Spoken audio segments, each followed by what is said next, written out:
So what's up guys for today videos guys? Nandito kami sa Tanay. So after namin mag-rides, puto muna kami sa Mavis Ivan Grill. So yan na nga guys. Ito daw ang isa sa pinakamasarap na inasal dito sa lugar ng Tanay. So yun na nga guys, yung mga inihaw nilang manok at iba't ibang mga amin na nila. So yun guys, yung menu nila guys, napakarami. Marami rin kumakain dito guys na karamihan taga dito syempre. So yun nga guys, kung napapansin niyo mausok, kasi nga, nag-ihaw. So ayun nga guys, dito nga pala, may iba't iba silang mga table, yan. Peninsula table, Mercado table, at ibang mga table.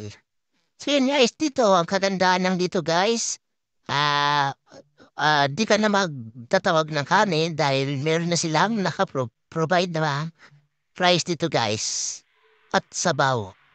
Nakaslablab within the Hives order namin. Yun doon silang yung kitchen, a CR, then na iba't ibang basta, mga palamuti.